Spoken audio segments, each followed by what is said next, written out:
Ya, Ya, súper. Ahí está grabando. ok. Bueno, entonces voy a compartir mi pantalla.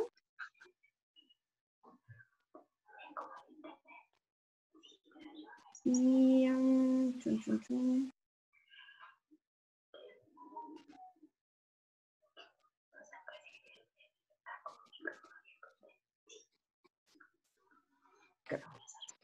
Ya. Bueno, este es un fragmento de una canción que se llama Antipatriarca de Anita Tijoux. Y se los voy a leer para que lo podamos compartir. Y decidí empezar por esto para que empecemos un poco reflexionando sobre lo que después vamos a conversar. Yo puedo ser tu hermana, tu hija, Tamara, Pamela o Valentina. Yo puedo ser tu gran amiga, incluso tu compañera de vida. Yo puedo ser tu gran aliada, la que aconseja y la que apaña. Yo puedo ser cualquiera de todos, depende cómo tú me apodas. Pero no voy a ser la que obedece porque mi cuerpo me pertenece. Yo decido de mi tiempo, como quiero y donde quiero. Independiente yo nací, independiente decidí. Yo no cambio detrás de ti, yo camino de la par aquí.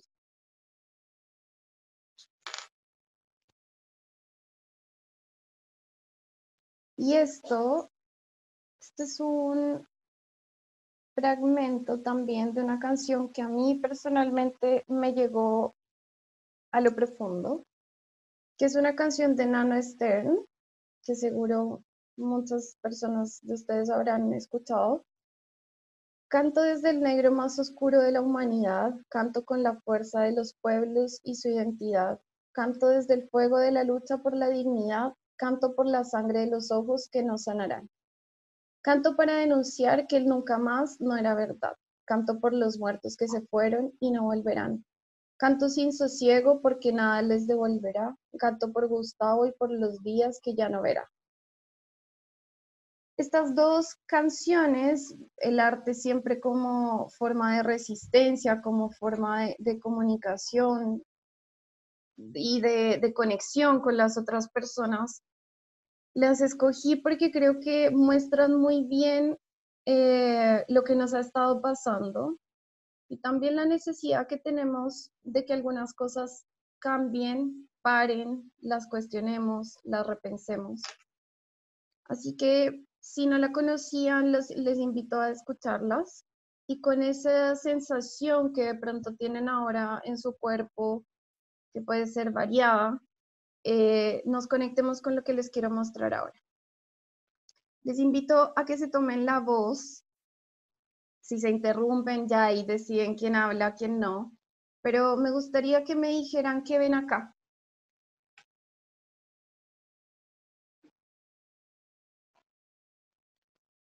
Una palabra o qué sensación les genera. Es que están en Fuerza. mute. Ahí, ya. Ok. Fuerza, Un descontento también veo. un descontento, súper, Presencia. Unión, presencia, unión, Pueblo, Cambio, colectividad, pueblo, cambio. dignidad. Belleza, para mí es una de las fotos más bellas. Es hermosa, es una tremenda foto. No recuerdo el nombre de la fotógrafa, pero sé que se ha hecho muy famosa por esta foto.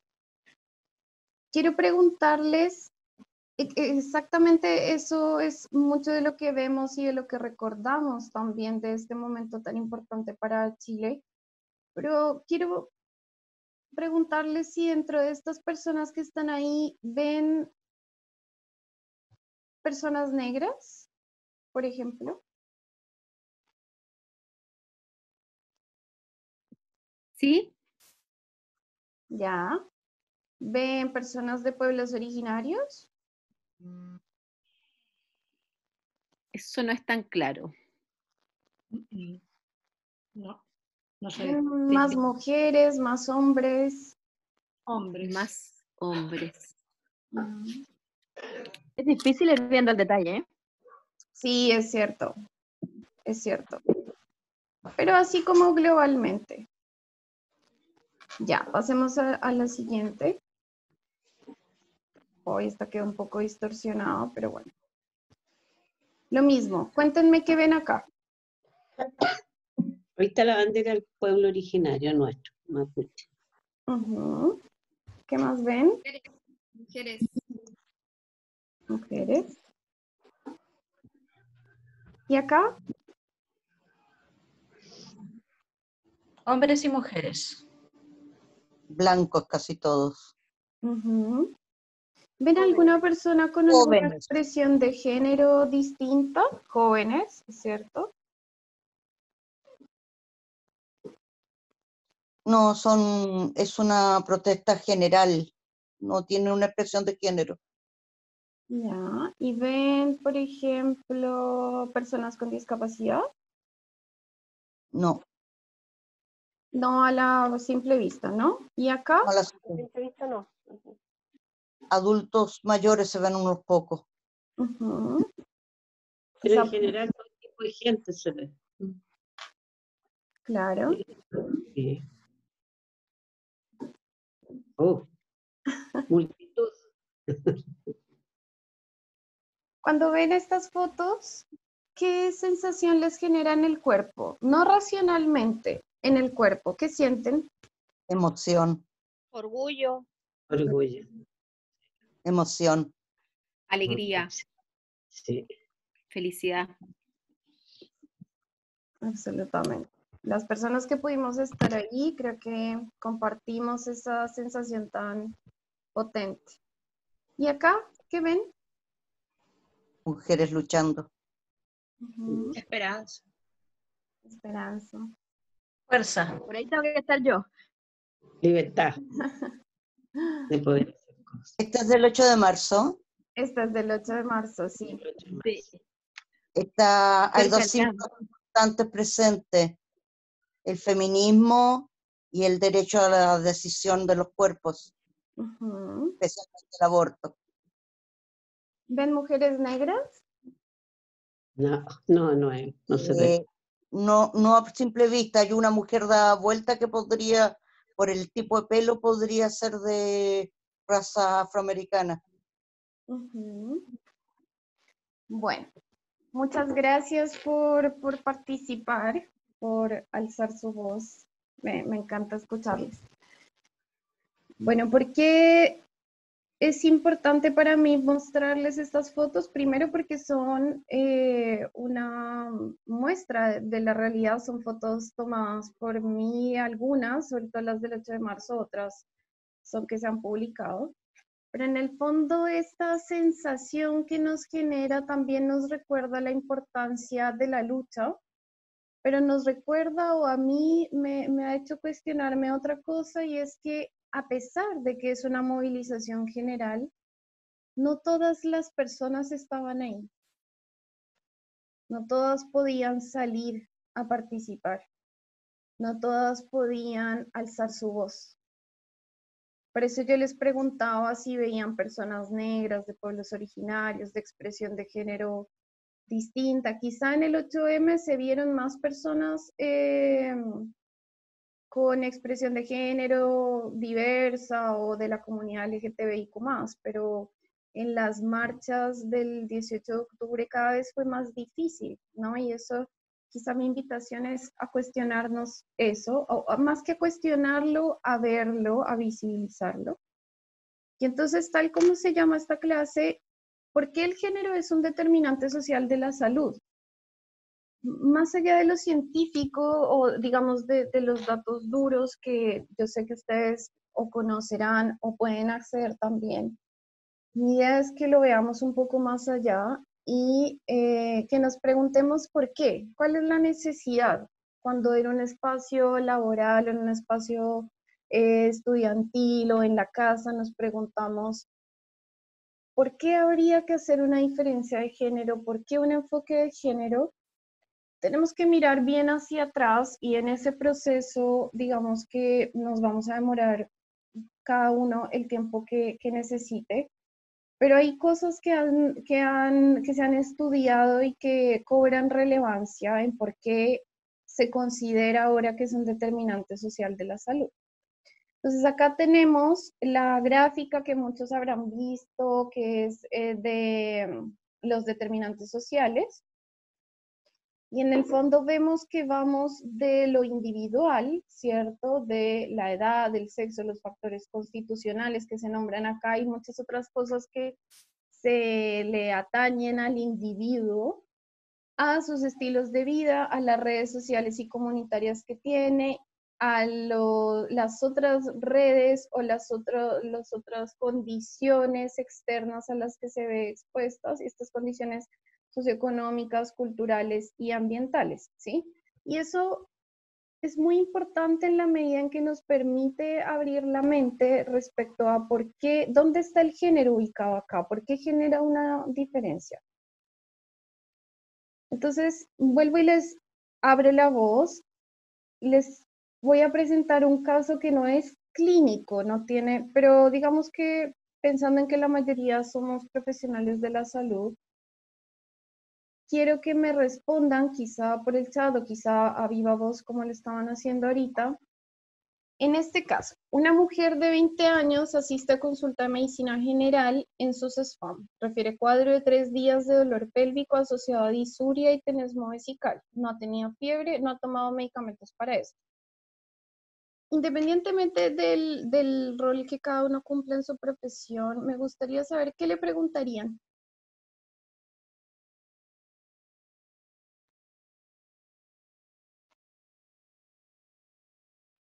¿Les escucho? Fecha de última regla. Ya, la fecha de última regla. Si tiene pareja activa, Ya, si tiene pareja activa. Supongamos que la fecha de última regla fue hace 2 semanas y sí, tiene pareja activa. ¿Qué más le preguntarían?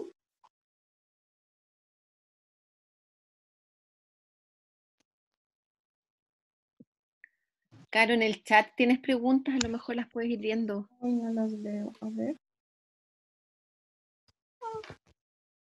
Me perdonarán lo poco tecnológico. No, no las veo porque tengo la pantalla compartida, pero si Dora me las puede leer. Yo Sí. las leo. Yo te lo leo. Ya, De súper. Maritza dice sobre su vida sexual y satisfacción en ella. De Carolina, si ha tenido infecciones urinarias antes. Ujú. De Scarlett, su nombre. De Gabriel, sexo de su pareja. De Amparo, con quién vive y si alguien la acompaña. Maravilloso, súper. Pasemos al siguiente, luego vamos a darle una vuelta. Oigan, Paulina Muñoz dice si tiene hijos. ya, Y yo le preguntaría desde cuándo que se siente así. 3 días.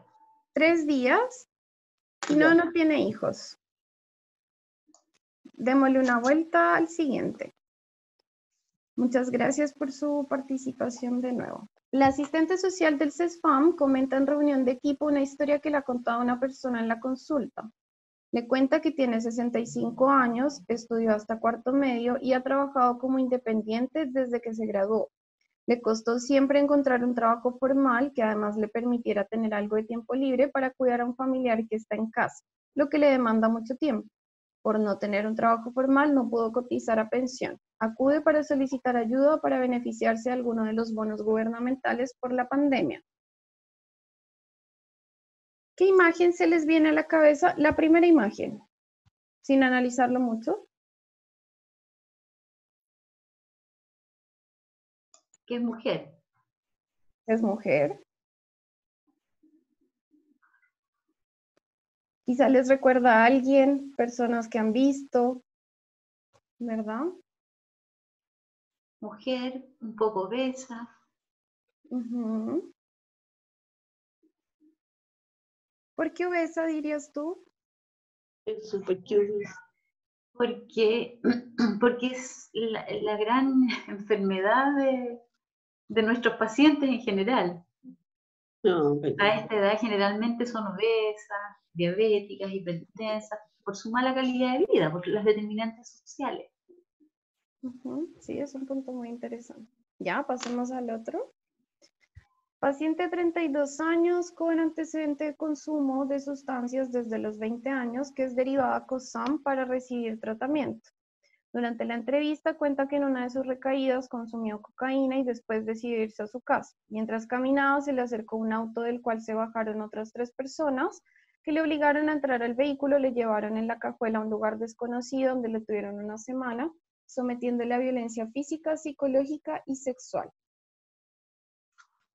¿Qué imagen les viene a la cabeza?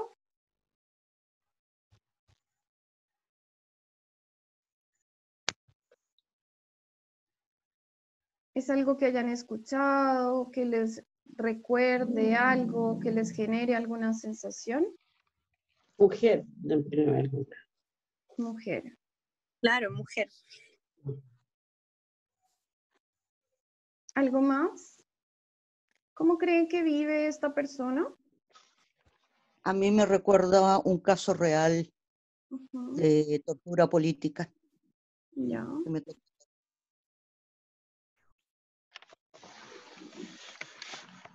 Sí. Da la impresión de que vive o está en un lugar, en territorio de inseguro, Ujú, eh, muy vulnerable probablemente, porque, bueno, hay antecedentes, ¿no es cierto?, de poblaciones donde circula mucho el narcotráfico y además la vida para las personas es de inseguridad. Y en el caso de ella, que me da la sensación que es mujer, ¿no es cierto?, es una historia que uno la escucha muchas veces. O a veces no se llevan a enterar, digamos. Puede ser también. muchas gracias. Y el último es, paciente no hispanohablante que asiste a la urgencia en compañía de otra persona, quien cuenta que le encontró en el baño con seguro, con múltiples frascos de medicamentos vacíos a su alrededor. En su casa dicen que lo había intentado antes, pero que pensaban que era por llamar la atención. Recientemente esta persona había recibido mensajes con amenazas de publicar fotos privadas por parte de una expareja. La misma pregunta, si me pueden describir cómo se le imaginan a esta persona, física, psicológicamente, si les da alguna sensación, lo que piensen. No hay respuestas buenas ni malas. Mujer angustiada, Ujú. angustia. Cuando escuchan paciente no hispanohablante, ¿les viene alguna imagen a la cabeza? A mí me Haitiana. parece haitiana, Haitiano. negra. Ujú. ¿Y por qué lo asocian a mujer? Porque para mí no tiene Por como los asociación medicamentos. de... Yo, ¿Ah? yo lo asocio a mujer. Los medicamentos es la principal intento de suicidio de mujeres. Los Es que los hombres hombres son también toman medicamentos, menos. entonces no sé por qué como que lo vulnerabilizan para una mujer, si los dos pueden, o sea, los dos sexos podemos usar el mismo mecanismo. Hay también haitianos acá que no hablan español. Es que los Y hombres... Son la- apreciaciones personales, yo creo. Depende de la experiencia de cada uno. no, sí, pues que lo que pasa es que yo también estoy como confundida porque no Está sé cómo bien. pensar si es que me proyectan esto. A ver, ¿Ya? yo Está bien. Una apreciación pienso, personal, pues yo pienso que es mujer, a lo mejor tú piensas que es hombre, pues, o sea, eso es apreciación personal, nomás depende de la experiencia que ha tenido uno como trabajador también. Ujú. yo lo asocié a mujer, porque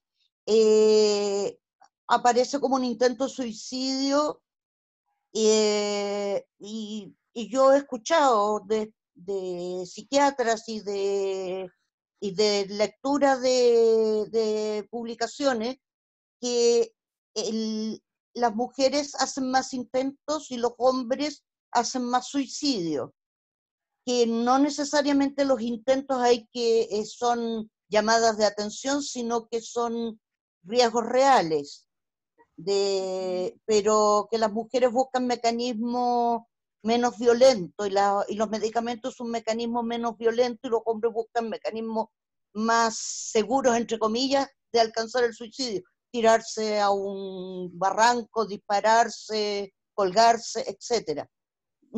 Son tendencias.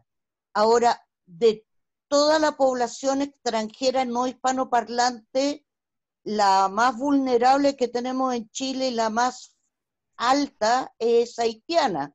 Por eso pensé, y haitiana afroamericana, que es predominante, digamos. Por eso Ahora que lo dije, dices, sí me hace sentido lo que está diciendo. Muchas gracias. Yo pienso que se trata de una mujer debido a que se amenaza con fotos privadas, por ende contenido sexual, y históricamente la sexualidad ha sido un tema tabú para las mujeres y se ha capitalizado su sexualidad, y la exposición tiene una connotación negativa en la sociedad. Muchas gracias. Gracias. Creo que todas tienen un punto. Bueno, he escuchado solo mujeres, creo que en una pasada he escuchado a una persona con voz masculina. Pero en el fondo de esto se trata del ejercicio. Como les decía, mi intención es que lo acerquemos más a nosotros, o nosotros, que lo dejemos de ver como una realidad externa. Y creo que Gabriela, creo que era la que decía, bueno, ¿y por qué mujer? ¿Por qué no hombre? Y en efecto, Telma tiene un punto que es científico y que está aprobado y estudiado, pero también creo que en estos ejercicios nos podemos dar cuenta de nuestros propios prejuicios, de nuestras propias preconcepciones y también de una realidad que es a la que estamos expuestos, ¿verdad? Entonces, de eso se trata y qué bueno que se tomaron la voz y pudieron conversarlo entre ustedes, porque en el fondo esto es una construcción, ¿sí? Así como el género es una construcción social que nos impone o que nos determina algunos roles, algunas formas, también esto viene mucho más atrás de cosas de las que no siempre somos conscientes, como por ejemplo lo que decía Jazmín en el tema de la capitalización, el poder de los cuerpos, el poder de decisión, el tabú sobre la sexualidad. Entonces, les voy a dar un poco mi impresión sobre esto y por qué lo hice, pero repito que no hay una respuesta verdadera, pero mi intención era mostrarles que en efecto cuando uno ve estos casos se imagina ciertas personas con ciertos rasgos específicos, con una cierta condición socioeconómica, cultural, y eso no es gratuito, eso tiene una razón de ser, ¿sí? Y es porque en efecto estas personas, por esas mismas características, se han convertido en parte de grupos que han sido históricamente vulnerados, pero también por otras condiciones externas que no tienen, digamos, no tendrían por qué ver con el género, pero que lo tienen. Por ejemplo, si nos preguntamos por qué las mujeres hacen más intentos con medicamentos, ¿sí? Luego podemos abrir otra vez los micrófonos, pero para poder avanzar un poquito, si nos preguntamos por qué las mujeres usan más medicamentos, quizás porque son las que más consultan a salud mental y porque hay una medicalización de las condiciones de salud mental, entonces es algo que quizá tienen más a la mano, ¿sí? Y es cierto que en los hombres los intentos suelen ser más letales y las mujeres tienden a hacer más intentos. Esta historia que les conté de antecedente de consumo de sustancias es la historia de una de mis pacientes que en efecto llevaba más de un año en abstinencia, sufrió violencia por parte de su papá en la casa, tuvo una recaída, pero en esa recaída ella consumió cocaína y decidió devolverse a su casa, iba caminando cuando aparecieron estos tres hombres y la tuvieron secuestrada durante una semana en Puente Alto y la sometieron a todo tipo de violencia y ahora estamos trabajando en la reparación. Entonces, en efecto, es una mujer y ahí la pregunta es, ¿esto le pasaría a un hombre de igual manera? ¿Esto le pasaría o qué tanto esto le pasa más a mujeres que a hombres, más a personas trans que a personas hetero, ¿sí? Y lo mismo con el caso de esta persona. En efecto, yo pensé en una mujer ¿Por qué? Por el tema de los cuidados. Entonces, ¿cuál es el porcentaje de mujeres que en efecto se dedican a los cuidados de la familia, el núcleo familiar y luego de otras personas que tienen dependencia severa versus el porcentaje de hombres que también los hay, ¿sí? Entonces, la intención de esto no es decir que no es como poner en la mesa que sufrimiento es mayor o menor, sino ver que hay una realidad en la que definitivamente en la sociedad en la que nos desenvolvemos, las mujeres, por hablar de solamente ese enfoque de género, pero también las personas de la diversidad sexual o de otros grupos históricamente invisibilizados y vulnerados, tienen mayor riesgo de vivir algunas situaciones de discriminación y de violencia que otros, ¿sí? Y ahí también lo conectamos con las imágenes que yo les presentaba al principio, y es, ¿por qué a medida que se fue poniendo más violenta la represión en torno a las protestas desde el 18 de octubre, salían más hombres blancos, no había personas negras? Yo fui a varias marchas y fueron muy pocas las personas negras que fui, no vi ni a una sola persona trans, vi a pocas mujeres. Entonces, más allá de tener una respuesta correcta o no, es que nos preguntemos por qué está pasando eso. Y en eso encontré esta caricatura que me pareció muy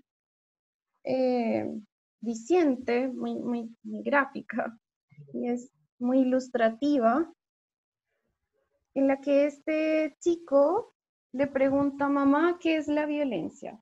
Entonces, vemos que como en lo externo, en sus condiciones socioeconómicas, parece una casa pobre, que hay una mujer o un hombre, podría ser también una persona adulta mayor, que tienen las ropas raídas, que esta mamá está cuidando, que no se ve precisamente feliz, ¿cierto? Que hay un recién nacido, un bebé ahí. Entonces, como esto nos habla también de lo que hablaba Jazmín, que era de la violencia estructural. Entonces, no solamente hay una violencia física, una violencia sexual o una violencia psicológica en el entorno, sino que estamos en un medio estructural en el que definitivamente hay desigualdad en el acceso a algunos derechos o a los derechos humanos en general, y también a unas condiciones que nos aseguren la calidad de vida. Y en eso me llamó mucho la atención lo que decía Dora de la obesidad. Más allá del estereotipo y eso, es real que entre menos acceso a salud, a una alimentación saludable, a unas condiciones socioeconómicas adecuadas, es más probable que las personas tengan enfermedades crónicas transmisibles. Y eso lo vemos también con la pandemia. Por eso yo al principio les decía, lo que ha pasado con el estallido social y lo que ha pasado con la pandemia ha hecho que se visibilicen cosas que para algunos eran evidentes, los que trabajamos en esto, quienes nos dedicamos a esto, más a lo social, pero que para otras personas permanecía totalmente invisibilizado. Es que si ustedes miran las cifras de muerte por COVID, la obesidad, las enfermedades crónicas no transmisibles son uno de los mayores factores de riesgo para que se empeore la enfermedad y termine siendo letal. Pero en eso también estas personas generalmente tienen menores o menor calidad de vida que otras personas, menor acceso a salud y demás. Entonces, acá Mafalda le pregunta, mamá, ¿vos qué futuro le ves a ese movimiento por la liberación de la mujer? No, nada, olvídalo. Como que va bajando, bajando, bajando, bajando, y creo que es muy ilustrativo de nuevo, pero también a mí me genera una sensación de que es real, de que lo hemos visto, de que muchas mujeres además tenemos esta carga. No digo que los hombres no se estén haciendo cargo, pero claramente este es un rol que se le ha asignado a las mujeres, a los cuerpos feminizados durante siglos. Y acá otra que encontré a raíz de páginas en las que estaba buscando cómo se ha graficado la violencia es, no queremos sobrevivir, queremos vivir. Y ahí se nota en las caras de estas personas que han tenido que luchar, que pueden pertenecer a pueblos originarios, que son parte de poblaciones que no están visibilizadas y protegidas estatalmente, estructuralmente como debiera. En eso encontré esta gráfica que habla sobre la violencia. Digamos que no está dentro del contexto de la violencia estructural y el género, pero me pareció que representa muy bien esto y es la violencia que es directa, la cultural, la estructural. Esto obviamente que está sometido a debate, es producto de una construcción, pero una cosa es la violencia directa que podemos vivir en una relación interpersonal, en el acoso laboral, pero otra es la violencia estructural y cultural en la que hay actitudes que parten del prejuicio, de la preconcepción de lo que las personas deberíamos ser según un estándar que ha sido establecido, y también en cómo eso se traduce en que estas personas, algunas personas más que otras, tengan muchas dificultades para acceder al ejercicio de sus derechos humanos. Eso implica acceso a salud, a vivienda, a servicios básicos, a un trabajo formal, a muchas otras cosas. Y en eso, dentro de todo ese espectro, también me interesa que veamos género más allá de lo binario de mujer-hombre, ¿sí? Y es que incluyamos a las personas de la diversidad, de las disidencias sexuales. Y les traje esto porque asumo que no todo el mundo tiene por qué saber esto, y la idea de espacios como esto es que podamos ampliar un poco nuestra perspectiva y que si tenemos dudas las podamos resolver. Y no nos va a alcanzar el tiempo para hablar de todo lo que queremos hablar, pero sí quizá esta gráfica que quizá algunas personas de acá la han visto, que es de el hombre de la galletita de jengibre, de Genderbread Person, es como la persona y su sexualidad, pero su forma de moverse en el mundo va mucho más allá de lo que se ve. De si yo digo que es hombre, mujer, femenino, masculino, y tiene que ver con su identidad, con cómo se siente respecto a sí mismo, cómo se ve a sí mismo, su cuerpo, su vivencia, que no necesariamente está ligada al sexo biológico, que es, digamos, basada en las características físicas, en lo genital y el que nos asignan al nacer, y que además de eso se puede expresar de maneras distintas. Yo, por ejemplo, en mi caso me considero como identidad de género una mujer, pero ahora tengo el pelo corto y podría ser una expresión de género más andrógina, lo que no tiene nada que ver con mi sexo biológico ni con mi orientación sexual, son cosas que hay que separar. Entonces así como que pasamos de una cosa muy acotada, muy discreta de hombre, mujer, homosexual, heterosexual, por ampliarlo un poco, y entonces aparece toda esta diversidad que es la que es valiosa dentro de la humanidad, ¿no? Entonces una persona puede ser genderqueer con una expresión de género femenina, con un sexo biológico intersexual y considerarse homosexual, asexual, bisexual, y cómo eso también determina su vivencia y sobre todo lo que nos compete a los que estamos aquí hoy es su experiencia en salud, en acceso a salud. Entonces, desde que yo he empezado a trabajar estos temas, como que no puedo separar el género, si bien género de por sí, o sea, por sí solo es un temazo, tiene que ver con raza, con clase y todo, yo no puedo dejar de separarlo del enfoque interseccional. Entonces, la interseccionalidad es, yo creo que un concepto que nos permite que todas estas cosas que van pasando se puedan como tejer entre sí y nos permitan tener una visión mucho más amplia de la experiencia de vida de una persona, ¿sí? Entonces, ¿qué es la interseccionalidad? En esto hay infinitos como textos, libros, bueno, no, ni tan infinitos, pero digamos que hay muchos textos a los que se pueden remitir y yo se los puedo compartir, pero mi intención es que hoy tengamos, como que nos vayamos con una impresión general y sobre todo con la motivación de incluir esto en nuestra atención en salud. Entonces, este concepto es acuñado por Kimberly Crenshaw, que tiene además una TED Talk, una charla TED súper interesante en la que explica muy bien de dónde viene esto y que tiene su origen en el movimiento de mujeres negras feministas en Estados Unidos, que además se separó de lo que se llama, digamos, el feminismo blanco, ¿no? Esta revolución como más burguesa, de mujeres blancas burguesas, y como que se fueron en paralelo, y el feminismo negro no vio o no encontró una voz dentro del feminismo blanco.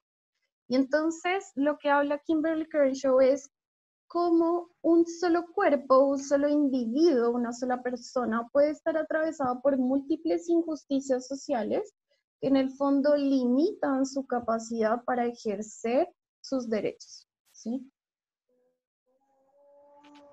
Y en eso les quiero mostrar algunas cosas que he revisado y que nos ayudan a ver un poco más globalmente que en efecto es necesario un enfoque de género en general porque hay una desigualdad supremamente marcada. Entonces, si miramos los feminicidios en Chile, yo siempre hago mi acotación de que no debería usarse la palabra femicidio, sino feminicidio, pero el Estado chileno no lo reconoce, reconoce femicidio, y ahí es una diferencia que yo siempre aprovecho de hacer, porque la aprendí leyendo a una autora, y es, en el femicidio no se reconoce la responsabilidad estatal, estructural, para que esa mujer haya sido asesinada. El femicidio, y ahora se está ampliando por el trabajo de abogadas feministas, inicialmente solo reconocía el asesinato de una mujer por parte de un cónyuge o una persona con la que tuviera una relación. Pero si un hombre X sale del supermercado y decide atacar y violentar a una mujer y la mata, eso no se considera femicidio. No en Chile, en otros países sí. Y es muy llamativo que Chile es de los pocos países que usa la palabra femicidio legalmente y no feminicidio. Entonces ahí también vemos cómo desde lo legal, desde lo estructural, se está invisibilizando una realidad. Y de hecho, hoy estamos a 10, hace 6 días mataron a una mujer de 22 años, y así se van sumando el número de casos de mujeres que son asesinadas, no solo por sus parejas o por quien se reconoce que vivía con ellas, sino por otras personas que en general son hombres, ¿sí? Y ahí podemos ver esta tasa como quizá uno podría decir ya ha disminuido un poco después de la promulgación de la ley, pero también si uno mira las estadísticas de la Red Chilena contra la Violencia hacia las Mujeres, ve que esta categoría de femicidios excluye asesinatos de mujeres por otras causas, ¿sí? Esta, que es lo más actualizado que encontré de la fuente Transrespect versus Transphobia Worldwide, es el número de personas trans y género diversas asesinadas entre el 1 de enero del 2008 y el 30 de septiembre del 2019. Y si vemos, ellos tienen una diferenciación por continentes, y la mayor cantidad de casos fueron en Centroamérica y Sudamérica o Latinoamérica, 2.612 casos. De esas personas, el 61% eran trabajadores sexuales, y ahí tienen las causas de por qué, como la causa de muerte o el mecanismo. Y entonces entra otra dimensión, ¿no? Y es, ¿por qué el 60% se dedicaban al trabajo sexual? Eso es una decisión personal, puede que en algunos casos sí, pero también nos habla de que estas personas posiblemente tienen menos acceso a un trabajo formal y que tiene que ver con otras normas tradicionales de cómo se ha estructurado la sociedad, en la que estas personas, al decidir hacer una transición o al no identificarse con un sistema binario, quedan por fuera del sistema. ¿Por qué fuera del sistema además? Y en eso es importante, porque no es que el trabajo sexual sea malo, y eso es una categoría moral o una decisión, digamos una opinión personal, no, es que el trabajo sexual en Latinoamérica no está reconocido como un trabajo, y que además dentro de ese trabajo sexual también se esconde la trata. Entonces ahí hay que empezar a escudriñar y a ver qué es lo que hay detrás de eso. Y les traigo varios datos aleatorios. Entonces, por ejemplo, esto fue en el marco del 18 de octubre, la última estadística que sacó el INDH del porcentaje de víctimas representadas por el INDH en querellas por hechos de connotación sexual constitutivos de delito disgregados por sexo.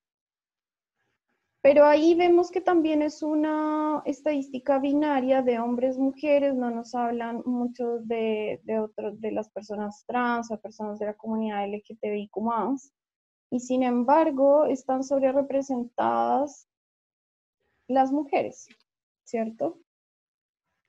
Y acá, en víctimas de violencia sexual, niños, niñas y adolescentes, siendo la mayoría, diversidades sexuales, mujeres embarazadas, personas con discapacidad, migrantes. Yo estoy absolutamente segura de que hay un subregistro porque no todas las personas denuncian. Entonces volvemos al tema estructural. ¿Por qué no denuncian? ¿Por qué no se sienten representadas o seguras de que van a encontrar una respuesta? Y esto que me pareció muy interesante es de la Defensoría de la Niñez, y es que le preguntaron a niños y niñas de quinto básico a cuarto medio cuáles son los derechos que menos se respetaban en Chile, y la mayoría respondió a la igualdad y a no ser discriminado o discriminado, a opinar y ser oído, a la libre expresión, a ser tratado de manera justa, a tener la mejor educación, a estar protegido contra cualquier abuso y malos tratos. Entonces vemos que además esto quizá lo hemos adultizado, y cuando pensamos en violencia pensamos en adultos o incluso adolescentes, pero también ahí entra que desde la infancia son personas o somos personas que no tenemos los mismos, el mismo ejercicio de derechos, ¿no? Garantizado. Entonces, dentro del enfoque interseccional, lo que a mí me interesa es que podamos ver que va mucho más allá de si eres hombre o mujer, y de que estas múltiples realidades de injusticia social que nos atraviesan tienen mucho que ver con nuestro origen, con cómo nos vestimos, con cómo hablamos, con la universidad a la que fuimos, dónde nacimos, que es una cosa que no decimos nosotros, pero es distinto. En mi caso, por ejemplo, que nací en Bogotá, así hubiera nacido en un pueblo del Caribe, ¿sí? Es distinto porque soy blanca, así fuera negra. Es distinto porque no considero que pertenezca a una etnia específica, a un pueblo originario, así lo hiciera. Entonces, es distinto. Y acá se ve la diferencia del porcentaje, hoy creo que no se ve muy bien, pero de las personas de 18 a 24 años que consideran que pertenecen a, o si se consideran indígenas o no indígenas, y sigue siendo un porcentaje importante el que no se considera indígena, a pesar de que con los años muchas personas se han empezado a acercar como a estas raíces más originarias. Y acá vemos la tasa de asistencia neta de jóvenes indígenas a la educación superior. Y el más oscuro es de, o sea, bueno, es que ahí no se ve mucho, pero es de personas que no se consideran indígenas, como el color más oscuro. Y en la parte como más técnica o incluso hasta la profesional podrían estar un poco más equivalentes, pero en universidades privadas o en doctorados, magíster, posgrados, ahí va bajando mucho el porcentaje de personas indígenas que pueden acceder. En esto, igual, en personas afrodescendientes, y en esto es importante decir que no hay estudios suficientemente extensos sobre personas afrodescendientes y su acceso. Muchos los han realizado en Colombia, sobre todo Brasil, con algunas cosillas entre medio, pero en Chile, digamos que esta población se ha venido integrando a las estadísticas con el flujo migratorio que ustedes también me contaron, y es que es de personas haitianas, afrodescendientes. Entonces aquí hablan del promedio de acceso a salud, y el más oscuro, el cuadrito como más oscuro, es de hombres que consultan, el otro es de mujeres, y el porcentaje total. Y ahí ustedes pueden ver que muchos consultan, sobre todo mujeres, a medicina general, pero por ejemplo la consulta de salud mental es muy poco lo que acceden, y entonces nos preguntamos por qué, qué pasa ahí, ¿no? Y a consulta de especialidad, los hombres en general son los que menos consultan a los servicios de salud, y a la consulta de urgencia más mujeres que hombres.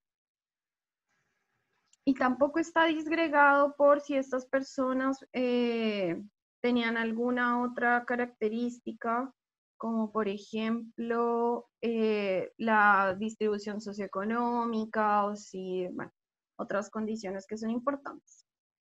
Y aquí entra, por ejemplo, lo que yo les preguntaba en las marchas, si ustedes hacen memoria de las marchas, si pudieron ir a las marchas que se hacían en La Quinta, en Santiago, o en otras ciudades del país, era muy poca la representación de personas con discapacidad. De hecho, una de las marchas que hicieron las mujeres con discapacidad, la hicieron muy temprano en la mañana, creo que un sábado, para poderse sentir más seguras, porque dentro de la marcha, como monumental del viernes, de todos los viernes, no había un espacio en el que se les garantizara que no iban a ser agredidos, que se les iba a tener en cuenta dentro de la movilización. Entonces, además de que debían ir con las personas que las apoyan en el cuidado, entonces todo el mundo, todas las personas podían ir a una marcha un viernes, o todo el mundo podía parar para el 8M. ¿Qué pasa ahí? ¿Sí? Y entonces lo que les propongo desde este abordaje... Me gustaría hacer un comentario. Cuéntame. Sí, lo que pasa, yo fui migrante, y cuando uno es migrante, puede uno solidarizar mucho con una causa o ser parte de la causa, pero también están las reglamentaciones y el temor a perder tu calidad. Yo viví en México y uno sabe que no se puede meter en temas nacionales. Entonces, solamente me acuerdo haber podido participar contra la invasión de Panamá o situaciones similares que tenían que ver con protestas de situaciones de otros países. Entonces, además de la vulnerabilidad en que están los migrantes y las migrantes, su situación todavía de nacionalización todavía no es muy amplia, y por lo tanto su posibilidad, además de la marginación, de la precariedad laboral, etcétera, está el temor a perder su calidad.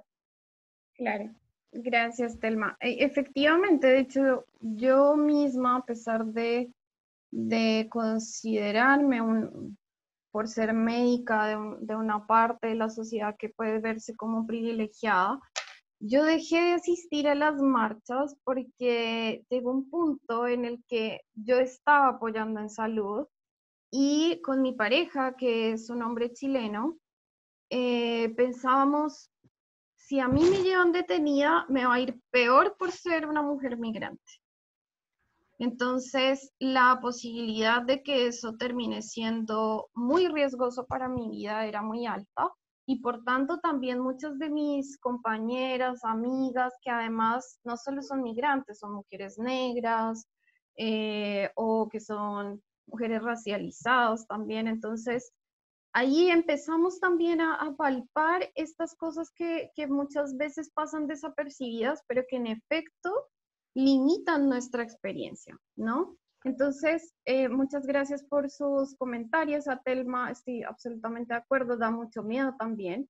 Entonces, como el enfoque interseccional lo que propone y lo que yo les propongo también es pasar de este cuadrado, ¿cierto? Donde es tradicional, donde como que hay un techo y uno está como en un medio heteronormativo, binario, en el que se da por sentado, pucha, esto ya es así, ni modo, y en el que también quizá hay una presión para que las personas que se diferencian por una u otra razón o que tienen unas vivencias distintas quedan fuera de esto, o sea, como adáptate y si no puedes, no sé. Y el enfoque interseccional es, pucha, todo esto hace parte de nuestra vivencia como personas y es algo que tenemos que tenerlo en cuenta. Ojalá en nuestra vida diaria, pero en salud, como profesionales de salud, es una responsabilidad. Debe ser parte de nuestro ejercicio profesional el hecho de que si a mí me llega una persona con alguno de los casos que vimos antes, yo tenga en cuenta que no es lo mismo que sea una mujer la que me está contando que consumió cocaína y luego la agredieron sexualmente, así me lo cuenta un hombre, porque las cosas que le puedo ofrecer, el abordaje, la sensibilidad que yo puedo tener debe ser distinta, ¿sí? En esto logré ver el chat y vi que una persona, que no veo ahora su nombre, comentó que también había visto, por ejemplo, hombres migrantes que habían consumido veneno. En efecto, dentro de todo esto, los hombres no están excluidos y tienen una realidad y una vivencia distinta. ¿Por qué, por ejemplo, dentro de todo lo que está pasando, hay más consultas de urgencias de hombres migrantes? ¿Sí? Por ejemplo, haitianos, sobre todo, pero venezolanos, colombianos, porque son los que hacen trabajo duro, porque no, digamos, trabajo físico, en general no están cubiertos por la H o por la seguridad laboral, no tienen un contrato formal, entonces consultan a urgencias porque son los que más tienen accidentes de trabajo y yo tengo pacientes que han quedado con discapacidad física por accidentes laborales y luego los despidieron, ¿sí? Eso necesita un enfoque distinto. Necesita un enfoque distinto si yo veo a una persona afrodescendiente que se identifica como mujer y que me cuenta que, o que necesita un traductor para contarme lo que le pasa, ¿sí? Entonces, dentro de todas las cosas, y sé que puede ser muy abrumador y uno puede decir, pucha, ¿cómo voy a integrar todo esto?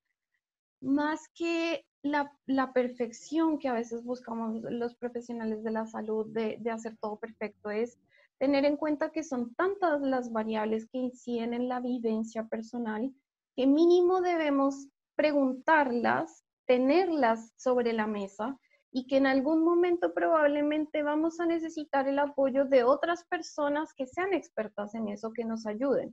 Entonces, no es solo el enfoque interseccional, sino que tenemos que trabajar en equipo, ¿sí?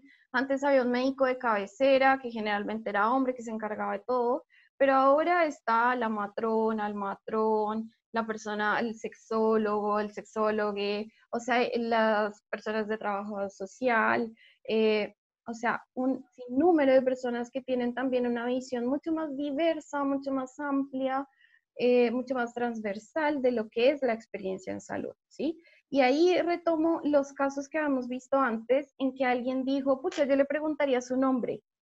Por supuesto, ¿cómo te llamas? ¿Cuál es tu nombre social? ¿Cómo quieres que te llamen?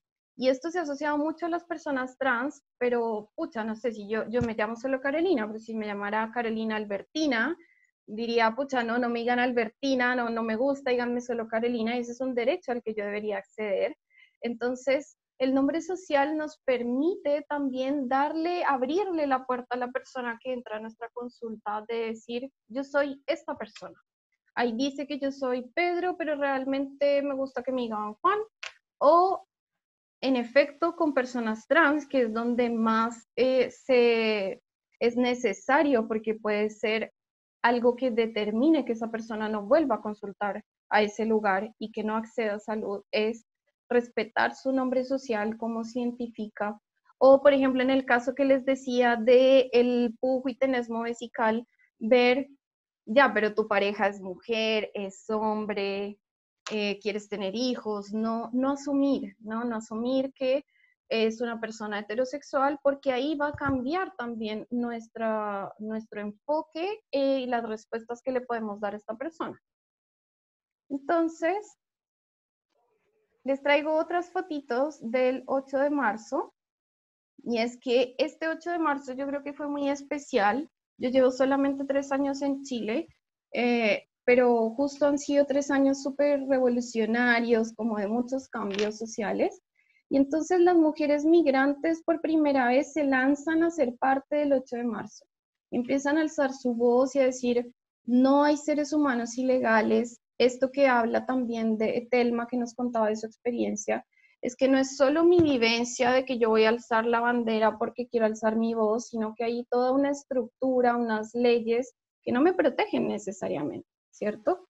Y acá tengo, por ejemplo, lastimosamente no se ve tanto, pero esta fue la segunda vez en la que, no, la primera vez en la que hubo un bloque contrahegemónico antirracista, y acá se ven algunas mujeres negras. Y también el 8M del año pasado fue la primera vez en que las mujeres negras se unieron a la marcha contra el aborto libre, seguro y gratuito.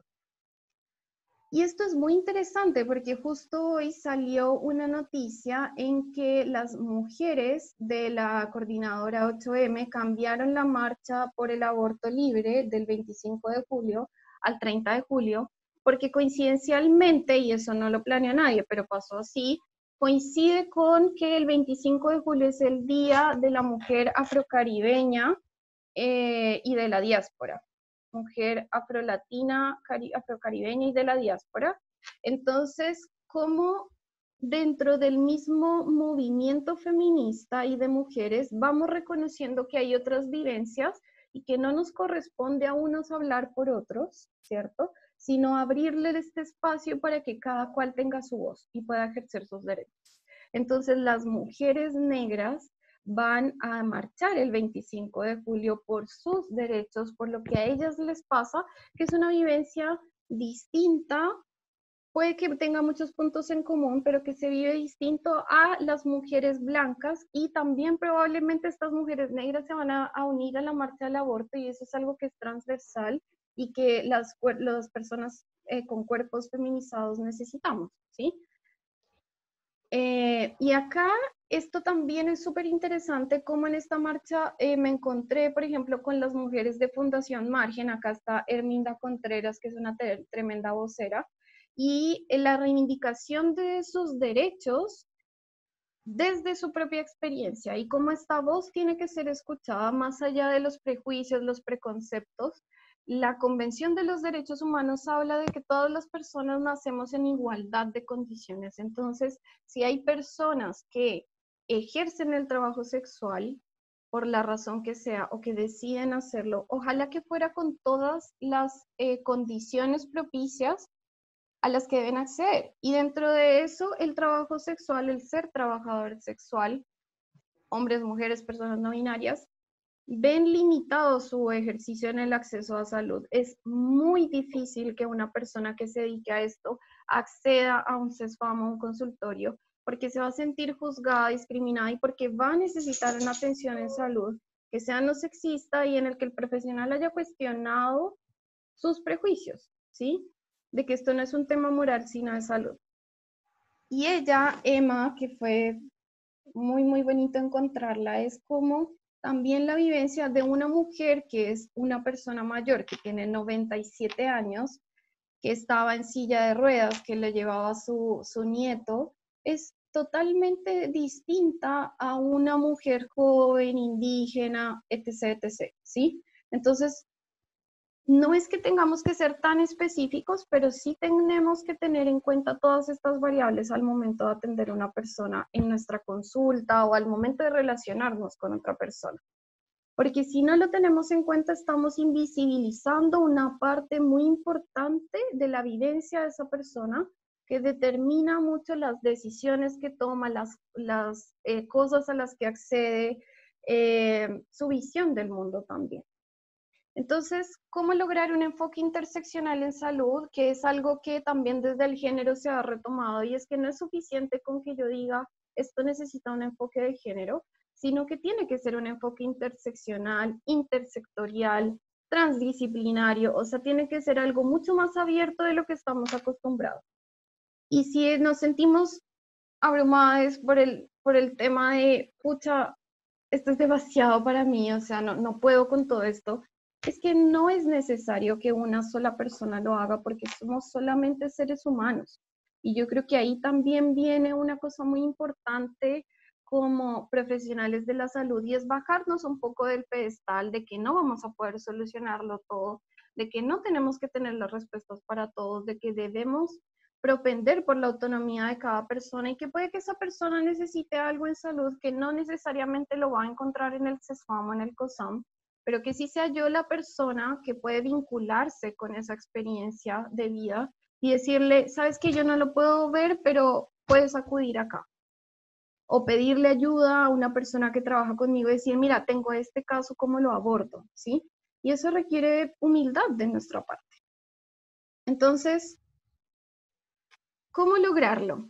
Esa es una pregunta gigante que, digamos, esta es una presentación que he hecho ya 2 veces y siempre digo, es muy complejo decirles cómo lograr incluir en el enfoque, porque es una cosa muy estructural que va a requerir de nuestro mejor esfuerzo, pero también de políticas públicas en salud, de algo mucho más allá de lo individual o lo gremial, y es como desde los estados se visibilizan estas necesidades, se direccionan los recursos para que eso pase y se recogen todas las necesidades que la población está gritando, ¿sí? Entonces, en eso es posible tener un enfoque interseccional, es necesario, a quién le corresponde aplicarlo, quiénes se beneficiarían. Es una pregunta que es abierta, que no tengo todas las respuestas, pero que en eso yo diría que es algo que nos corresponde a todas las personas que trabajamos en salud, desde las personas que trabajan en lo administrativo, desde la persona que abre la puerta de la urgencia, hasta la persona, la persona especialista que termina, digamos, tomando algunas decisiones en salud. Y es que la forma quizá de incorporarlo es empezar por visibilizar que esto es una necesidad, que no puedo seguir viendo a las personas dentro de estas 2 categorías, y que incluso habrá veces en las que mis categorías sean insuficientes y que tengo que repensar si es que una persona realmente se puede categorizar. Como seres humanos tenemos esta necesidad como de aliviar la ansiedad de dónde lo encajo, y entonces si llega un paciente que tiene una expresión de género no binaria, entonces no sé, para darles una imagen, quizá tiene un poco el cabello largo, teñido de rosa, pero tiene barba, pero usa falda y está con tacos, pero tiene una voz masculina. Como que nos podemos ver enfrentados a cómo te digo, cómo te llamo, cómo es tu nombre, cómo lo abordo, qué es lo que necesita. Es una persona trans, no es una persona trans, tiene útero, tiene próstata, tiene una pareja, ¿sí? Y entonces esto se va volviendo todo un mundo, y en el fondo la invitación es a uno decir, ¿cómo quieres que te llame? Está bien si te digo él, la, ¿con qué pronombre quieres que te llame? Está bien tu nombre social, pucha, disculpa si me equivoco, todavía quizá estoy aprendiendo, ¿sí? Tener la humildad de reconocer que no somos seres omnipotentes, que podemos hacerlo todo. Y también es, ¿qué necesitas? Escuchar. ¿Qué necesita esa otra persona? Y de eso, ¿qué es lo que yo puedo ofrecerle? Porque quizá lo que necesita es que alguien lo escuche, quizá lo que necesita es entrar al sistema de salud por otra razón. Y escuchar va a ser una parte muy importante, porque a veces así como que al ojo, uy, como que tú necesitas esto, y tin, tin, tin, tin, tin, y yo soy la que sabe lo que necesita el otro, y efectivamente no. y las personas cada vez se empoderan más sobre su salud y rescatan el valor que tiene su autonomía y su independencia. Y una cosa muy importante que a mí me dijo una psicóloga una vez, y es, esa persona, si no encuentra un apoyo en salud de tu parte, lo va a encontrar en otro lado. Lo va a seguir buscando, no se va a quedar con lo que tú dices si no le hace sentido. Entonces, también tú tienes un papel importante de responsabilidad en que lo que le ofrezcas a esa persona sea realmente atingente a lo que necesita. Es tu decisión si quieres hacer parte de eso o no. Porque también cuando los profesionales de la salud cerramos la puerta, ¿sí? Podemos estar exponiendo a esa persona a que tome decisiones riesgosas para su salud porque no encontró un espacio seguro donde pueda acogerse, ¿sí? Y es un derecho. Entonces nosotros hacemos parte de que ese ejercicio del derecho a la salud se concrete y se garantice. Si bien todo no es nuestra responsabilidad, ni nuestra culpa, ni nada por el estilo, sí tenemos que tener un papel más proactivo en la inclusión de estas realidades. Y en eso, la manera como yo he un poco visto que se podría incorporar un enfoque interseccional es desde un enfoque de derechos humanos, partiendo de que todas las personas tenemos derechos humanos, ¿sí? O sea, para tener derechos humanos solamente hay que ser humano. Entonces, no podemos estar restringiendo el ejercicio de derechos humanos al lugar donde naciste, a si me caes bien o no, si vives en X o Y comuna, si tienes plata o no. Y en eso, el principio de igualdad y no discriminación está presente en todo el eje de los derechos humanos. Todas las personas nacemos en igualdad de condiciones y tenemos derecho a no ser discriminados. Y dentro de este principio de igualdad y no discriminación entran las categorías sospechosas, que llama la Convención Internacional de los Derechos Humanos. Y es como una política pública o una ley o una norma o cualquier normativa, dirección institucional en la que se excluya a personas por su orientación sexual, raza, género, prácticas sexuales, condición socioeconómica, origen y demás, es sospechoso de estar vulnerando derechos, ¿sí? Entonces también el enfoque de derechos humanos nos permite ampliar esta mirada y ver que eso ya está descrito y que en efecto incluso se han creado convenciones especiales para garantizar el ejercicio de derechos de poblaciones específicas. De hecho, dentro de las cosas buenas que pasaron el año pasado, un poco no, por las luchas feministas y también por todo este estallido social, es que a pesar de que Chile ratificó y se suscribió a la CEDAW, que es la Convención para la Eliminación de todas las formas de discriminación contra la mujer, y lo hizo en el 79, no había suscrito al protocolo facultativo, por tanto, todas las violaciones de derechos humanos a las mujeres con base en su género no se podían llegar a esta instancia de la Corte Interamericana porque Chile no había ratificado, y lo ratificó, si no estoy mal, el 18 de noviembre del año pasado. Entonces, muchas personas dirán, pucha, pero es que todos somos personas, las vidas de todas las personas valen, que es un poco lo que se ha visto con el Black Lives Matter, que es todas las vidas valen, todos somos personas, ¿por qué hacer tanta diferencia? Bueno, porque cuando tengamos equidad de género, quizás esas diferencias no van a ser necesarias, pero ahora hay una desigualdad tan grande en la experiencia de vida, dependiendo de las características de cada persona, que en efecto se necesitan políticas públicas y direcciones institucionales y formas de relacionarse con otros que visibilicen esas necesidades particulares, ¿sí? Porque si no, vamos a tratar a todo el mundo como si tuviera las mismas oportunidades y las mismas capacidades, y en efecto no lo son. Un ejemplo que a mí me parece súper gráfico y que es personal y que puede ser incluso chistoso es que yo mido 1,52, tenía un compañero de universidad que mide 1,90, y cuando llegamos a los casilleros que eran para la rotación de neonatología, a él le dieron el casillero de abajo y a mí me dieron el casillero de arriba. Entonces, él tenía que casi tirarse al piso para sacar sus cosas y yo tenía que pedirle a él que me sacara las mías.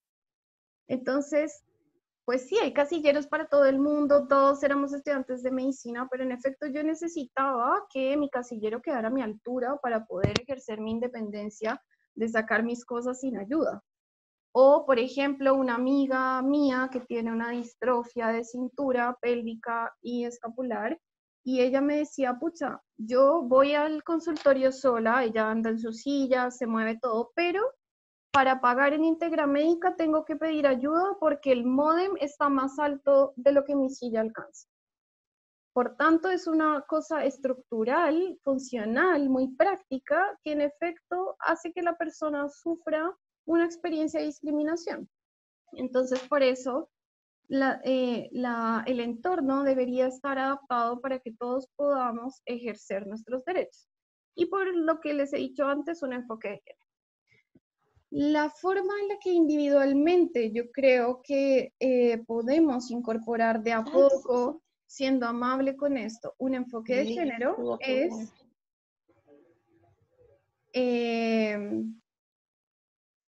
ay, carajo, perdón.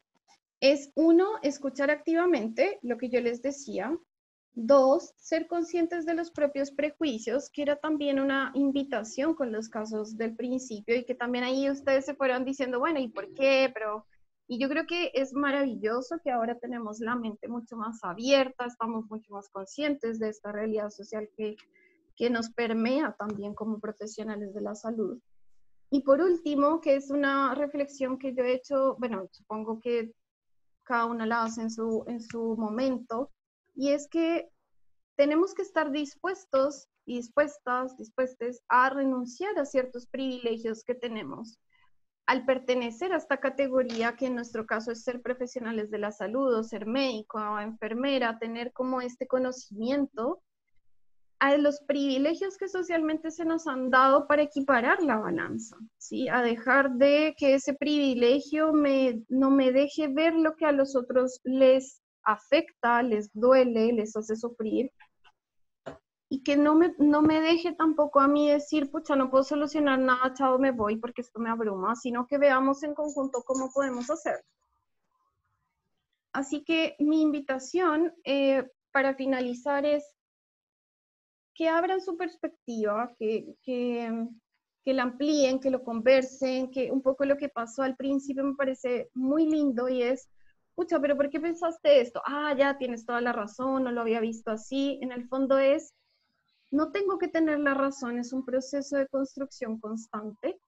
Y dentro de ese proceso tenemos que recordar que muchas personas han perdido la vida o han perdido una parte muy importante de sí mismos, han sufrido mucho por esto que decimos. Entonces, más allá de la teoría de lo lindo que sería que nosotros todos nos entendiéramos y nos respetáramos, es que en efecto el no tener un enfoque de género, el que no haya políticas públicas que tengan un enfoque de derechos humanos, el que los profesionales de la salud necesitamos incorporarlo, pero además activar nuestra voz y ser más proactivos, es para que no haya más muertes, no haya más personas que tengan que sufrir las consecuencias de que esto no esté, ¿sí? Y en eso les traigo algunas fotos que para ustedes pueden, digamos, ser conocidas. De hecho, el 9 de julio se conmemoró el Día de la Visibilidad Lésbica, así que acá, no sé si ven mi cursor o no, pero acá está Mónica Briones, que fue el primer crimen de lesboodio. De hecho, a Mónica Briones se pasaron muchos años después de la vuelta a la democracia para que se considerara que en efecto la habían matado por ser una mujer lesbiana. Aquí está Rebeca Pierre, a la derecha de Mónica, que fue una médica haitiana que murió en el paradero porque no le prestaron los servicios de salud, le dijeron que se fuera a su casa. O sea, se los prestaron, pero no hubo un enfoque de ponerle atención realmente a lo que ella le estaba pasando y se murió, estaba embarazada y se murió en el paradero. Aquí está Nicole Saavedra, que es uno de los crímenes de lesboodio, yo creo que más dolorosos. Aquí está Daniel Zamudio, y se me escapó el nombre de este chico. Él era ecuatoriano y lo mataron durante el estallido social en Osorno, si no estoy mal. Aquí está Gustavo Gatica. Aquí está Fabiola Campillay. Ay, se me escaparon los nombres, pero en el fondo todas estas son mujeres, en este caso una mujer afrodescendiente, haitiana, que también murió acá en Chile. Y por último, y no quiero perder la oportunidad de que si estas vivencias nos impactan, ¿sí?, como mujeres, como personas, también nos impactan como profesionales de la salud.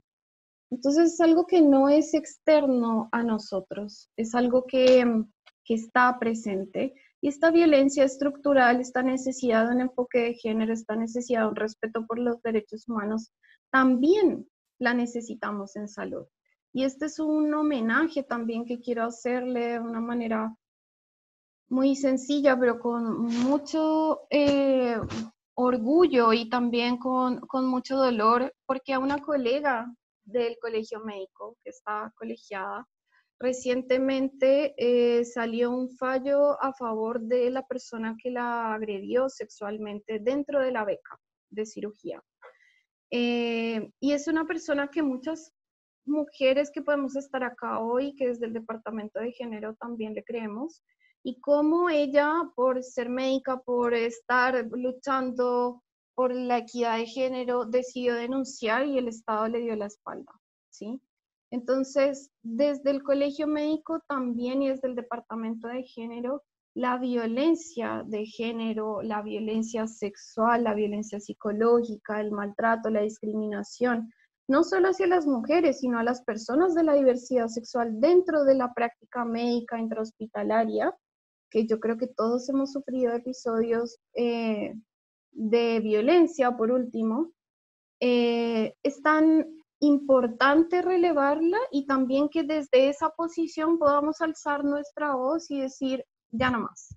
Esto tiene que cambiar y podamos apoyar también a las personas, a las mujeres y a las personas de las diversidades que se animan a denunciar a pesar de que se enfrentan a una justicia que no es justa, ¿sí? A unos mecanismos de justicia que no garantizan el ejercicio de sus derechos ni el respeto. Así que, por último, mi frase, quizá lo que yo les quiero transmitir es que no podemos crear un nosotros o nosotres si no estamos todos.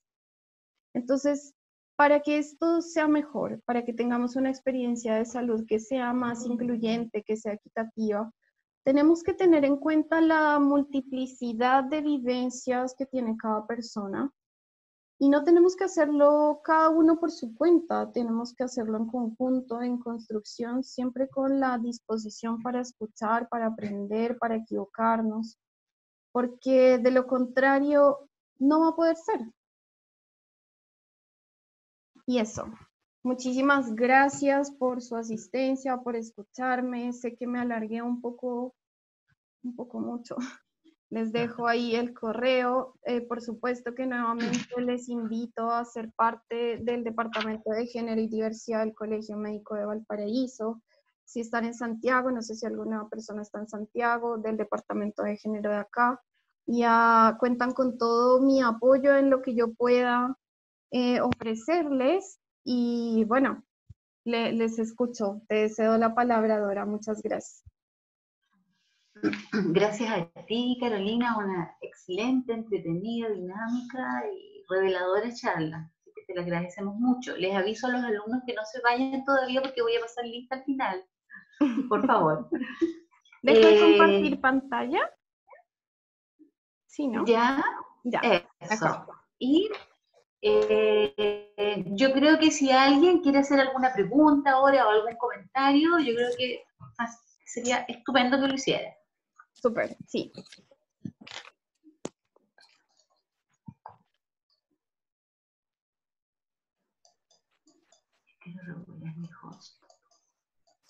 Comentarios, preguntas, vivencias, dudas, deseos. Ay, el mail. Les voy a dejar en el chat el mail. Ahora sí los veo. Les voy a dejar el del colegio, o sea, el del Departamento de Género. Y les voy a dejar el mío por si me quieren escribir cualquier cosa, bueno, en lo que yo pueda. Porque ya aquí no están personas. ¿Viste? Que no tiene que ver con eso. Gracias a todos, me alegra a las personas que me están agradeciendo, gracias a ustedes por abrirme este espacio.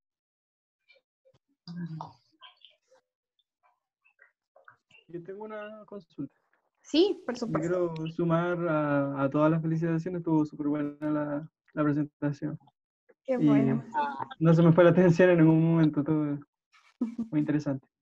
La consulta va más como si usted ha notado algún tipo de resistencia del personal de salud a abrirse a estos temas, o si ha visto casos de profesionales que han discriminado o hecho mal uso como de sus facultades con pacientes. Germán, ¿verdad? ¿O Herman? Sí, hermano Germán. Ah, ya, Germán. Muchas gracias. Bueno, mantener la atención en pandemia por Zoom, ya yo me doy por, mejor dicho, premiada. Me alegra haberles podido transmitir a pesar de la distancia. Creo que es una pregunta súper buena y súper compleja. En efecto, a ver, una cosa es mi vivencia como profesional de la salud migrante. Mucho de mi trabajo ha sido en atención primaria de salud un tiempo y ahora en un COSAM. Y hay una profunda resistencia a abordar el tema con enfoque de género. Creo que somos muchas las personas dentro de salud que tenemos la intención o la visión y que lo aplicamos dentro del box, pero de ahí a que eso se traduzca en un lineamiento institucional, estructural, donde todas las funcionarias, empleadas, pacientes, en caso de mujeres, podamos acceder a su ejercicio de derechos, ahí la cosa se pone un poco compleja, ¿sí? No son pocos los casos en los que, de hecho en Valpo, Viña, hemos tenido varios tipos de discriminación, y yo creo que hay uno que es como inconsciente, que viene como por este chip heteronormativo que tenemos instalado y en el fondo si tú no lo cuestionas no lo vas a ver. Y por ejemplo pasa con las personas haitianas. Yo donde estaba antes vi varias personas haitianas porque algo sabía de creyol. Y claro, se asumía que todas las personas negras eran haitianas, por ejemplo, que todas las personas negras no sabían español. Había personal de salud que decía, no, yo no voy a atender a esa persona porque no le voy a entender. O no, que esté, no sé, que vaya con otra persona porque yo como que no me quiero enfrentar al cacho de tener que indagar sobre esa experiencia que no es a lo que yo estoy acostumbrado, ¿no? Pasaba mucho en el tema ginecobstétrico. Entonces, como la cosmovisión del profesional versus la de la paciente, en este caso, que era haitiana, estaba embarazada y quería hacer una u otra cosa, no, como que les chocaba y era muy difícil llegar a eso. Y yo creo que a nivel de la práctica médica también, ¿no? La validación del trabajo de muchas mujeres, las resistencias. De hecho, en el colegio médico hemos recibido muchas denuncias de profesionales de la salud, mujeres que han querido, por ejemplo, respetar la ley IVE, la ley de interrupción voluntaria del embarazo, y la resistencia entre los colegas es inmensa. Incluso hasta llegar a hacer que estas mujeres renuncien o terminen viendo afectada su salud individual. Entonces, sí creo que hemos avanzado, pero creo que falta como que abran un poco su perspectiva y también perder un poco el miedo al privilegio. A mí me pasó, y ya para abrirle la palabra a otra persona, es en el COSAM ahora somos muchas mujeres y una mujer, porque tal como lo dijo Dora, estamos sobre representadas en la salud, pero una psicóloga dijo, oigan, deberíamos en el teletrabajo aplicar un enfoque de género, porque yo estoy cuidando a mi hija y tengo que estar acá pendiente, y en el fondo las mujeres somos cuidadoras en general, y ¿qué pasa ahí? Y la primera respuesta institucional, digamos, de las personas que pueden tomar esta decisión es, no, pero ¿por qué hacer diferencia con las mujeres? Igual los hombres también la están pasando mal. Sí, es cierto, pero no es lo mismo. Entonces esa es la invitación. Por supuesto, todos la estamos pasando mal, pero si eso, algunos hombres en una experiencia muy acotada, tienen una mujer en la casa o solamente hacen teletrabajo, tenemos que reconocer que la labor del cuidado está designada en mayor parte de las mujeres y que necesitamos un enfoque diferencial en eso, y eso no invisibiliza la realidad de los hombres. No estamos diciendo que ellos hagan más trabajo ni que su dolor no vale.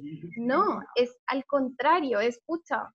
Estamos en esta construcción que embarrada, pero si yo soy una madre soltera y tengo que hacer teletrabajo, atender 20 pacientes, hacerles terapia y además tengo que encargarme de las tareas de mi hija y de la teleeducación y de lavar la ropa y la loza y es posible que me queme. ¿Sí? Eso. Entonces, es como, ahí estamos. Y por eso hay que resistir y me parece súper chévere, Germán, que tú también puedas hacer parte de estos espacios y no sé con qué género te identificas, cuál será tu vivencia, pero poder resistir también desde esos campos, y en eso necesitamos las voces masculinas que empiecen a decir, ya bueno, sí, se necesita un enfoque de género si mi vivencia no es la misma que la de la colega. Eso. Muchas gracias. A ti.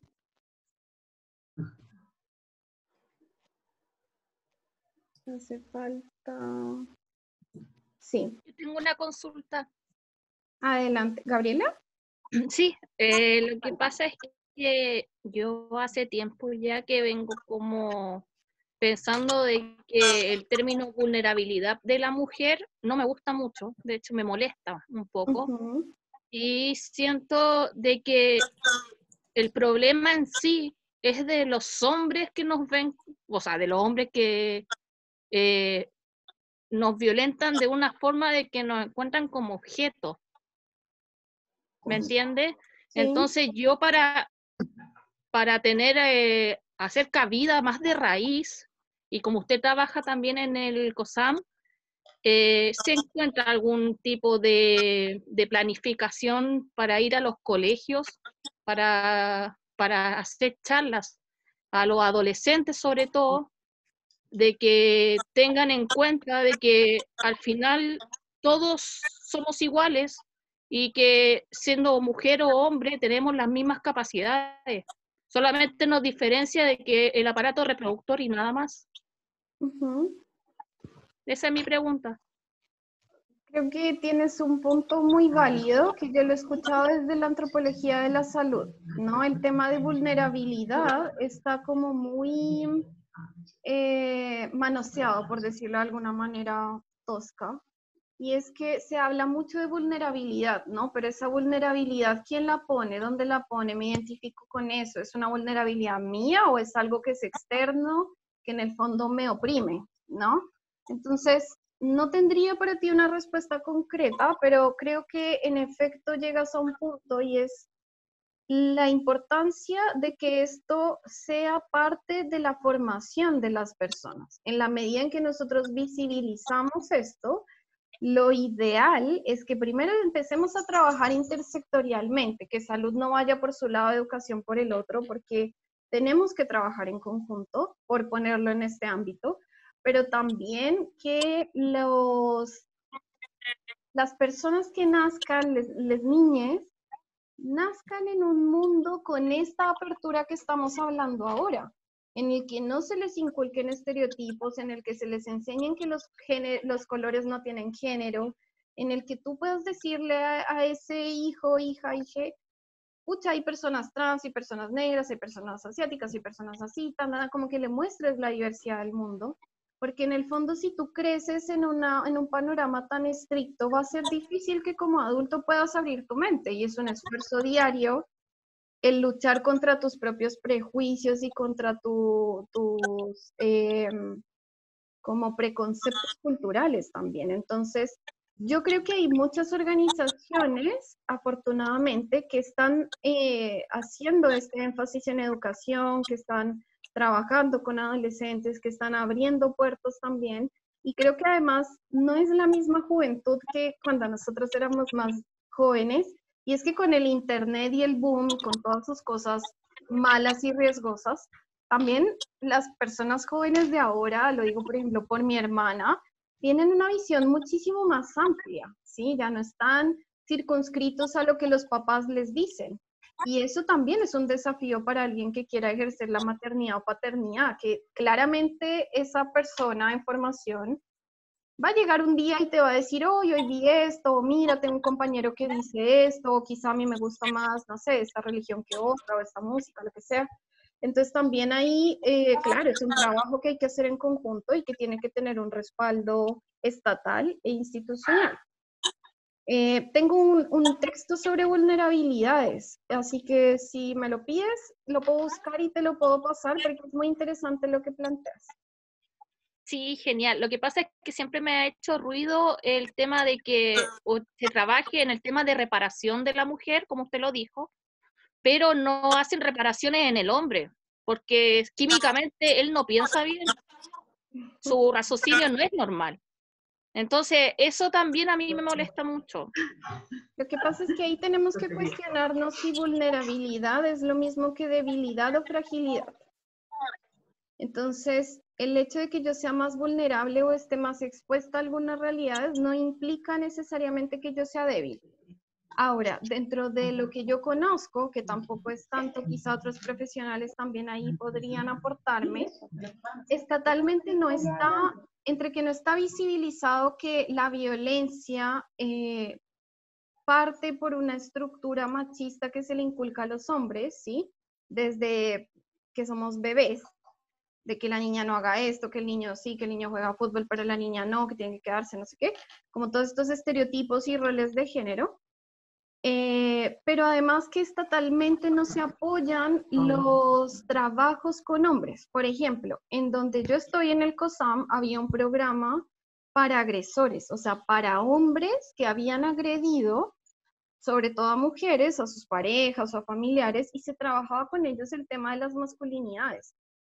Pero eso no tiene recursos, no hay recursos públicos para trabajar eso. Entonces, ¿qué pasa? Que esa canasta se eliminó y que no se puede trabajar con hombres y que cuando se trabaja es como con un vericueto por ahí institucional, por la intención de que, claro, hay que trabajar con ellos. Son ellos también los que tienen que repensar su masculinidad y dejar de sentirse tan frágiles cuando se les saca de lo heteronormativo.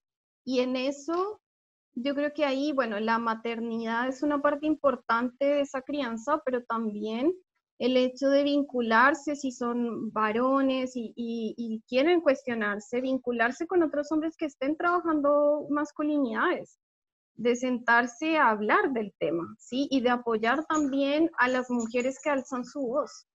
Ahí empieza la lucha, ¿no? Entonces, es complejo, es súper complejo, necesario, pero muy complejo. Hay una pregunta que veo en el chat que dice, ¿cómo sugerirías comenzar a incluir la perspectiva de género en los centros de salud?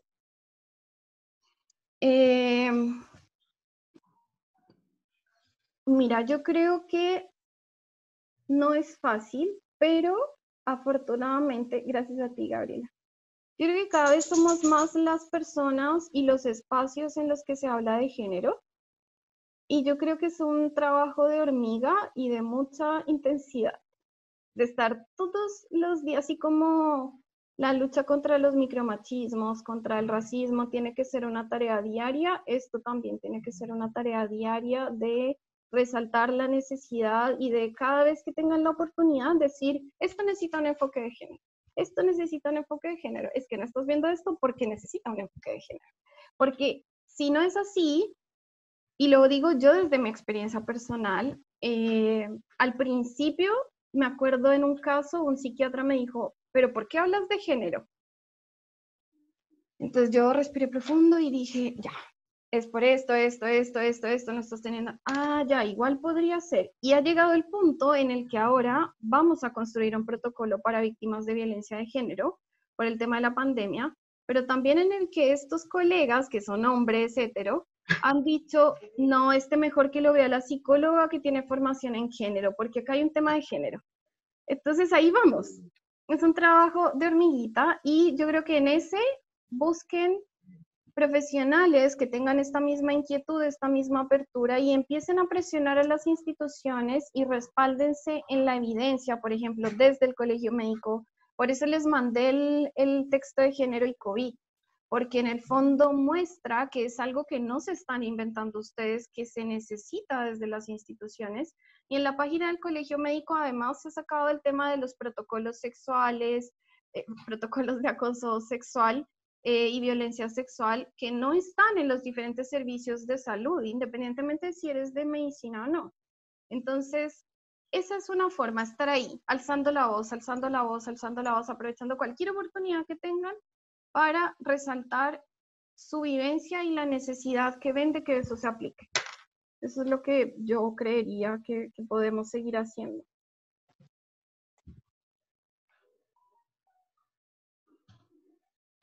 Bueno, yo creo que estamos todos encantados con tu clase y te vamos ahora a liberar de esta ardua charla, pero que nosotros nos damos cuenta que la hiciste con mucho cariño y con mucho deseo de que sea integrada en cada uno de nosotros.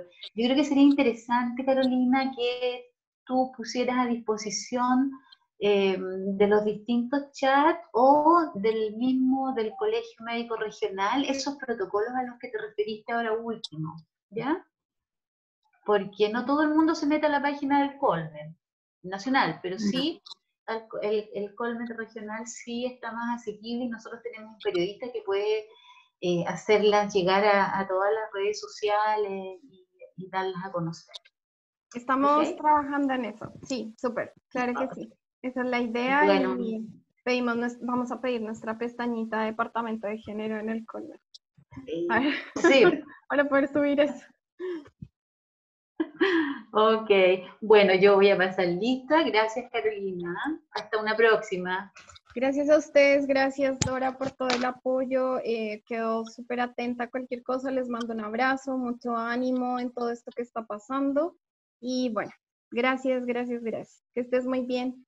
Chao. Gracias, Carolina. Chao. Muchas gracias. Chao. Y gracias a ustedes, todos los alumnos.